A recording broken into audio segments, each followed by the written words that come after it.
O Trilhas da Democracia de hoje debate os riscos da democracia e do Estado de Direito sob o governo Jair Bolsonaro. Os nossos convidados são dois professores titulares da Universidade Federal da Paraíba. Jaldes Menezes, que é professor do Departamento de História e do Programa de Pós-Graduação em Serviço Social, e Giuseppe Tosi, que é do Departamento de Filosofia e do Programa de Pós-Graduação em Direitos Humanos. Jaldes, Giuseppe, sejam muito bem-vindos ao Trilhas da Democracia.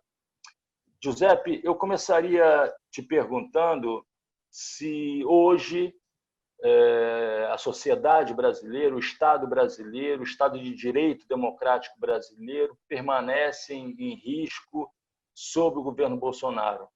Bolsonaro representa ainda um grande risco à democracia brasileira? Boa tarde a todos e todas. É uma satisfação estar aqui com o professor Marco, um amigo de longa data, e o professor Jaldes Menezes. Marco, eu acredito que o governo Bolsonaro é uma ameaça permanente para a democracia no Brasil. Em primeiro lugar, porque foi eleito através de um golpe institucional que depois a presidenta Dilma, sem crime de responsabilidade, retirou o candidato favorito, que era Lula. Assim, Bolsonaro encontrou um espaço político aberto que ele soube aproveitar. Em segundo lugar, porque Bolsonaro nunca escondeu os seus propósitos antidemocráticos e favoráveis à ditadura. Sua apologia à tortura, do assassinato dos opositores, a sua obsessão pelas armas, seu discurso extremista de ódio. Ele não deu, de fato, um estelionato eleitoral. Ele nunca escondeu as suas ideias fascistas autoritárias. E quem votou nele sabia o que estava fazendo. Por isso que algo de errado aconteceu se os filtros democráticos deixaram passar um candidato abertamente e declaradamente antidemocrático para maior cargo eleitoral. O terceiro risco à democracia é porque ele nunca apresentou um programa, nunca participou de um debate público. Ele ganhou graças à manipulação do eleitorado através das redes sociais, do uso massivo do sistema que havia sido utilizado, experimentado pela Cambridge Analytica na votação da Brexit, pela eleição de Trump, essas fake news espalhadas através de robôs, slogans e memes repetidos obsessivamente. Como ele não tinha um programa político, governou e está governando a braços, conforme a conjuntura, com o único objetivo de se manter a qualquer custo no poder.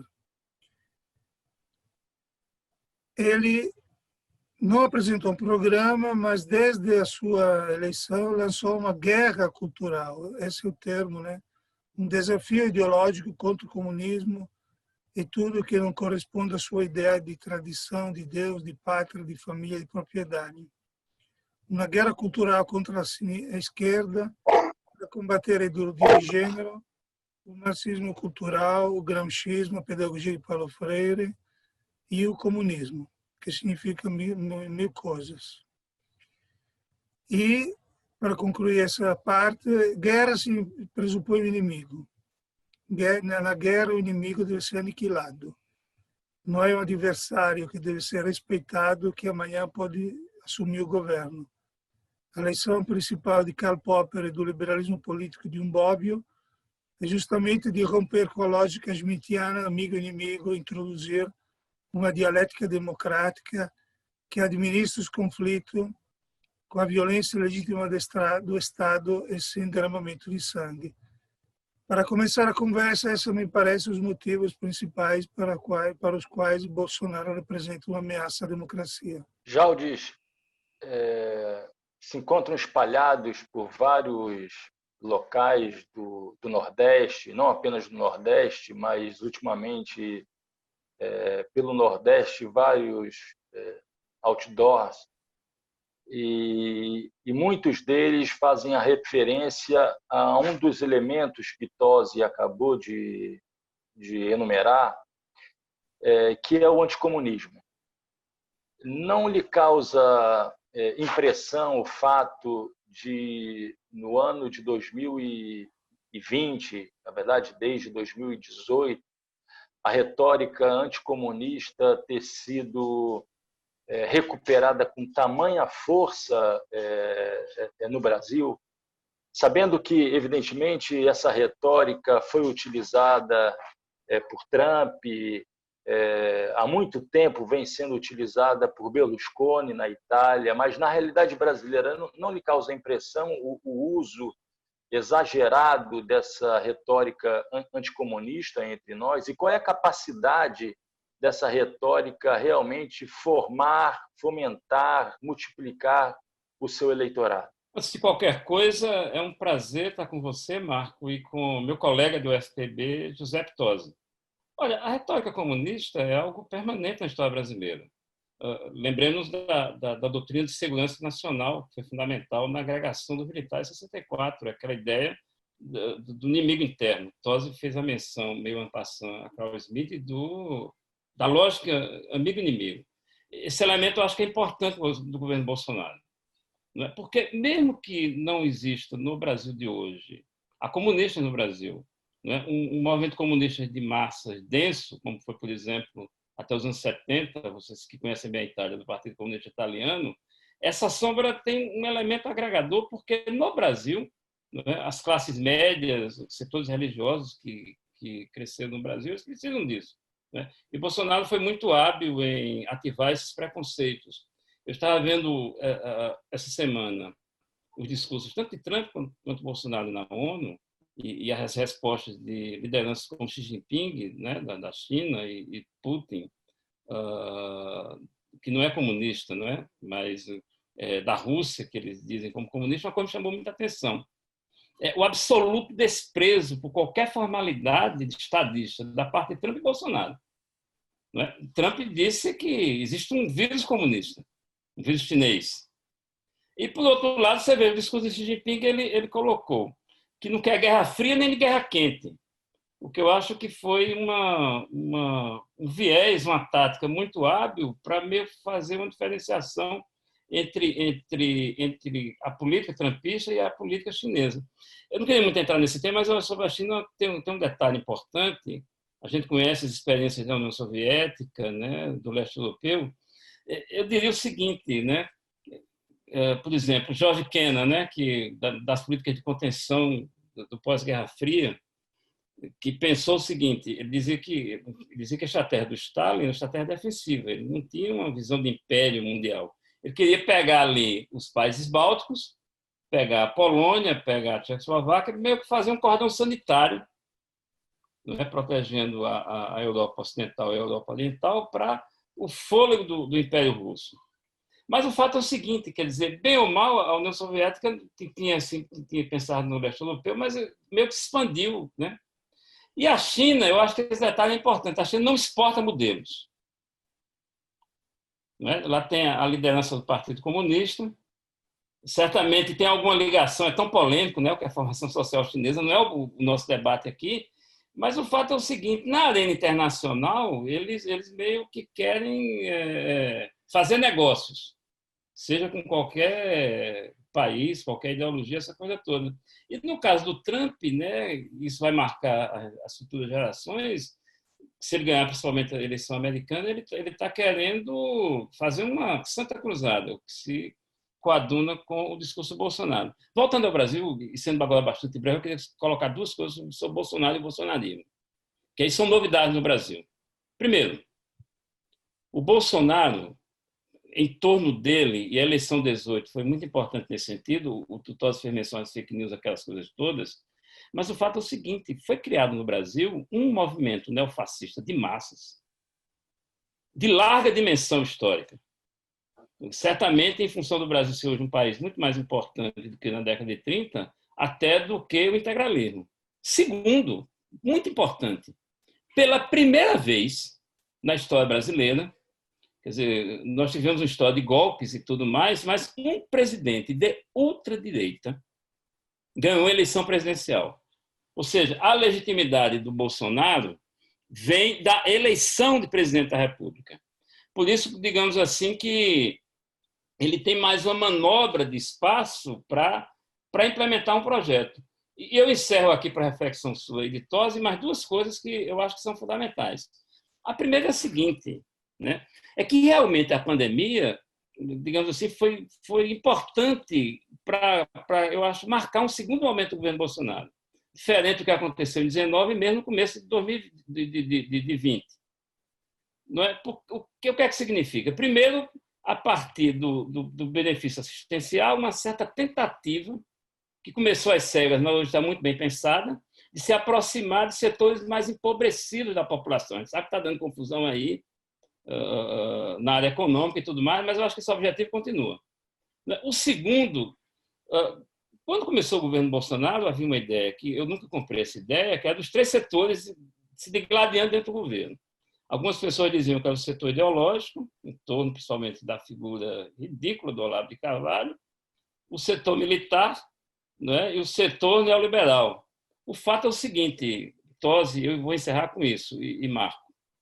Né? O governo Bolsonaro, se a gente começar a caracterizar a partir de agora, ele é um governo de comando militar. Claro que bem diferente de 64, que foi um golpe de Estado. É um governo, digamos assim, de comando militar, de estratégia da parte de alguns militares, um governo ungido diretamente. O que, para a gente no Brasil, digamos assim, é uma coisa nova. Né? E para encerrar, nessas eleições agora de prefeito, está muito claro o seguinte: o Bolsonaro, embora tenha candidatos, digamos assim, raiz nas capitais, ele aposta, e no Nordeste principalmente, embora em outros lugares, pensemos em Russomano, em São Paulo, ele aposta, digamos assim, em candidatos mais identificados com a direita tradicional, em candidatos mais populistas, em candidatos mais próximos ao centrão. Essa é uma transformação que eu acho que vai um pouco ser a marca da eleição municipal que vai acontecer no próximo ano. É isso. Giuseppe, Jaldes fez referência ao governo Bolsonaro como sendo um governo de comando militar. Eu queria te perguntar, não apenas isso, se você se encontra de acordo com essa afirmação de que existe um comando militar, que pela primeira vez os militares assumiram o governo brasileiro por meio das eleições. E, em segundo lugar, queria que você, na verdade, argumentasse um pouco em torno do significado da guerra ideológica e da propaganda, né, da existência de um marxismo cultural que teria dominado o Brasil durante os anos de governo do Partido dos Trabalhadores. Marcos, eu concordo com o Jaldes. Nós estamos diante de uma militarização do governo que pretende militarizar a sociedade em vários aspectos, não só na segurança, mas na educação, na saúde. Querem substituir o Duque de Caxias como patrono da educação brasileira no lugar do Paulo Freire. E nessa lógica militarista de guerra cultural, me pergunto, afinal, essa luta ou essa guerra ideológica tem uma consistência? Aparentemente não tem consistência nenhuma. O bolsonarismo não possui algo parecido com a doutrina política minimamente sustentável, não possui propriamente intelectuais, comparável àquele do fascismo, do integralismo brasileiro. O seu guru é astrólogo e sedicente filósofo Olavo de Carvalho, que vive nos Estados Unidos enviando mensagem cheio de ódios, de impropérios. E o bolsonarismo é presente só marginalmente no âmbito acadêmico, não tem um apoio, encontra aberta a hostilidade do mundo da cultura e da arte. Então, aparentemente, se trata de uma ideologia regressiva e pré-moderna contra tudo que é moderno, preocupada mais de destruir que de construir. Tanto é que os ministros que deveriam cuidar dos seus ministérios são engajados na luta contra a saúde pública, contra o ambiente, contra as mulheres, contra os negros, etc., contra os indígenas, em nome do laticomunismo. Então, aparentemente, é isso que é a pergunta que eu faço para o Jaldes, seria um movimento bastante efímero e consistente.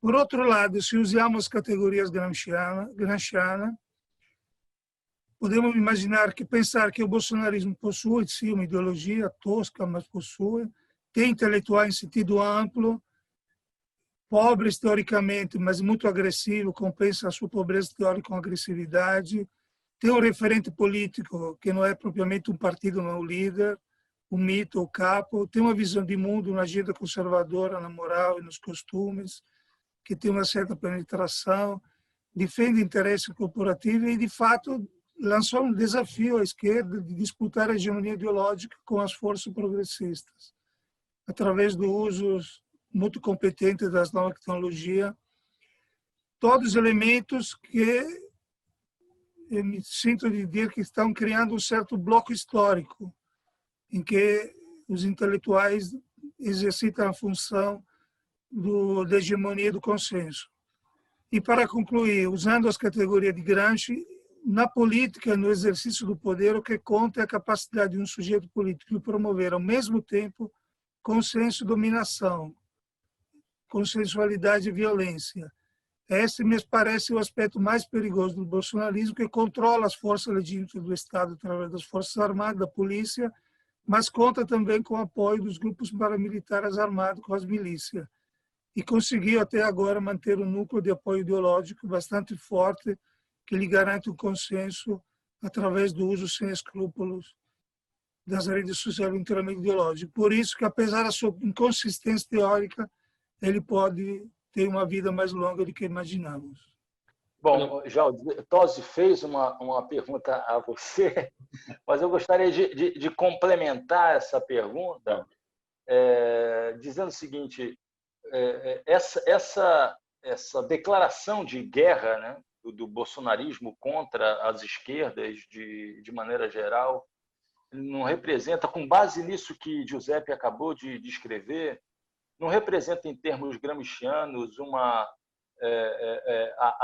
declaração de guerra da pequena política contra a grande política, ou dizendo de outras maneiras, né? Quer dizer, essa política do cotidiano, dessa política que não tem, na verdade, um projeto, uma estratégia para o Brasil contra aquilo que havia sido elaborado, pelo menos nos últimos 20 anos, em relação a uma estratégia nacional desenvolvimentista, a retomada do nacional desenvolvimentismo no Brasil, com apoio agora não apenas dos militares, mas do Centrão também? Marco, a sua questão e as duas questões de Tosi para a gente debater aqui são muito instigantes. Você faz a menção a um trecho de Gramsci, pelo que eu percebi, que é a relação entre a grande e a pequena política. Quer dizer, o Gramsci, a pequena política é aquela política parlamentar do corredor, que o Centrão faz muito, das pequenas causas, das pequenas questões. Eu acho que o Bolsonaro tem a ver com isso, mas eu ousaria dizer que não é bem isso. Porque a gente sabe que o Bolsonaro tem alinhamento internacional, esse alinhamento internacional tem uma estratégia. Tosi fez menção ao marxismo cultural. O marxismo cultural compõe essa estratégia, não é? Embora, digamos assim, os elementos da pequena política, do moralismo, do ressentimento compõem o bolsonarismo, eu diria que ele atende o eixo dominante estratégico. E aqui eu acho que o papel do comando militar, Tosi colocou bem, quer dizer, não são as instituições militares que tomaram o poder. O governo Bolsonaro não é um governo do Estado-Maior das Forças Armadas. É importante deixar isso aqui claro. O governo Bolsonaro é uma coisa, o Estado-Maior das Forças Armadas é outra. Mas é um esquema informal de que os militares, ou pelo menos um grupo de militares da Liga. Eu acho, Tosi e Marco, que a gente tem que pensar duas coisas aqui. Primeiro, o conteúdo da transição brasileira, do fim da ditadura e da Constituição de 88. Eu não vou demorar muito aqui, mas aquele esquema da transição transada, que do ponto de vista dos militares acabou, digamos assim, no acordo do artigo 142, né? Quer dizer, porque qual é a ideia na Constituição de 88, pelo menos de setores da esquerda? É que o papel das Forças Armadas é a defesa da pátria. Então, o general Leônidas das Pires Gonçalves ele introduziu aquele artigo, que é um artigo que tem uma zona de ambiguidade, que os poderes podem chamar as Forças Armadas para garantir a lei e a ordem. Esse negócio hibernou, isso é verdade, né? Uma certa hibernação que a gente pensava que essas questões do passado brasileiro não voltariam. Claro, houve já GLOs no governo Itamar, houve alguma coisa no governo Fernando Henrique. A questão do Haiti no governo Lula foi fundamental, mas a explosão é o governo Temer e, principalmente, a intervenção militar votada pelo Congresso no Rio de Janeiro. Aquele é um momento, em fevereiro, eu estava lá no Senado, né? Eu era servidor do Senado nessa época, foi um momento fundamental. Porque ali eu acho que ficou claro o seguinte, que a longa germinação, né, desse setor e o papel do Olavo de Carvalho, né, a ideia do gramscismo, a ideia do marxismo cultural, né, a mudança de estratégia foi muito importante, e aflorou. E o processo do Lula, muito importante, o habeas corpus do Supremo, o Twitter, o famoso Twitter de General Vilas Boas, diz o seguinte: olha, a questão da tutela militar não foi resolvida. Esse é um passivo da Constituição de 88 que aflorou fundamental neste momento. Eu diria, e para encerrar um pouco essa discussão, né, eu acho que aí entra a discussão gramscismo, estratégia gramsciana e tudo mais. O que vai ser o futuro do Bolsonaro e do bolsonarismo, a gente não tem claro. Isso passa um pouco pela eleição de 2020, mas principalmente a eleição presidencial de 2022. Ele joga tudo nisso. A eleição de 2022, nesse sentido, vai ser importante, mas qualquer que seja o destino desse setor da sociedade brasileira, eu acho que, em primeiro lugar, ele veio para ficar. Então, um setor com mais ou menos votos, com mais ou menos problemas de apoio popular, de ultradireita, com um certo papel de massas na sociedade brasileira, vai durar, sei lá, uma geração. Pode diminuir, o bolsonarismo pode ficar com impasse, mas o caldo de cultura da sociedade brasileira, eu acho que acarreta isso. Em segundo lugar, é o seguinte, eu sei que são situações diferentes. A analogia histórica é um negócio muito complicado, mas a estratégia do Bolsonaro é um pouco a de guerra de posição.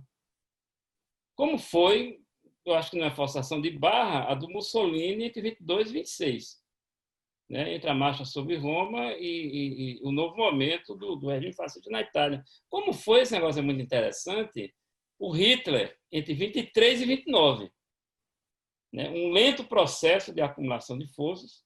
O Bolsonaro tem esse processo no Estado. O Tosi falou muito bem, eles têm uma preocupação com os aparelhos culturais. Né, e não esqueçamos, né, que o mundo está em convulsão. Né? A Assembleia Geral da ONU, essa semana, a gente viu isso. Né? A clivagem entre a China e os Estados Unidos está posta, e o lado do bolsonarismo e desse setor das Forças Armadas está claro, é o lado dos Estados Unidos. Né? E é isso que o Brasil e a América Latina vai se desdobrar e vai passar nos próximos anos. Então é isso, Marco. Não sei se respondi. Giuseppe, quando da proclamação da República, quando da vitória da República na Itália, em 1946, ao fim da Segunda Guerra Mundial, as reflexões de Palmiro Togliatti procuravam mostrar a necessidade de uma democracia progressiva a fim de extirpar os resíduos do fascismo que eram de natureza estrutural da sociedade italiana. Essa lembrança me veio à mente quando Jaldes afirma que o bolsonarismo veio para ficar. O bolsonarismo veio para ficar. O bolsonarismo é uma tendência da política brasileira que veio, tal qual o fascismo na Itália, veio para ter uma longa temporada na política nacional brasileira? Marco, concordo claramente com Jaldes de que o bolsonarismo veio para ficar. Com ou sem Bolsonaro, inclusive. Né? Porque ele tem um conjunto de interesses que eu chamo gramscianamente de bloco histórico, constitui um bloco histórico que disputa a hegemonia ideológica e política, que levou à luz do sol personagens e ideias que sempre existiram no Brasil, mas que estavam na defensiva e que agora saíram descobertos e não voltarão atrás, que começaram a mostrar o seu rosto, estão trabalhando fortemente para construir uma democracia militarmente tutelada, ameaçada, e promover não só uma alternância de governo, mas um câmbio de regime, né? E aí essa é a grande hipoteca que o bolsonarismo joga sobre a democracia. Não tem dúvida, eu não tenho dúvida que essas forças entrariam em ação todas as vezes que o governo se encontra em grave dificuldade no caso de um impeachment, de uma incriminação do presidente, dos seus familiares, de uma alternância de governo. Eles entrariam em ação juntando o consenso com a violência, como fez o Mussolini e Hitler quando no começo da sua ascensão. E esta me parece ser o dano irreversível, como diz o Jado, que pode durar uma geração, que o bolsonarismo está provocando e que provoca uma tutela de forças não tanto ocultas sobre o poder político e a sociedade e promover a eversão, ao desgaste cotidiano das instituições democráticas. Um entulho autoritário que não será fácil remover e que nós precisamos lutar para que isso não aconteça. Jaldes Menezes, muito obrigado. José Pitozzi, igualmente, muito obrigado. Tenho certeza que esse programa esclareceu inúmeras questões relativas ao caráter autoritário do governo Bolsonaro e dos riscos de um governo se transformar num regime. E o Trilhas da Democracia volta na próxima semana, sempre debatendo temas relevantes, que discutem sempre a democracia e os direitos humanos. Até lá.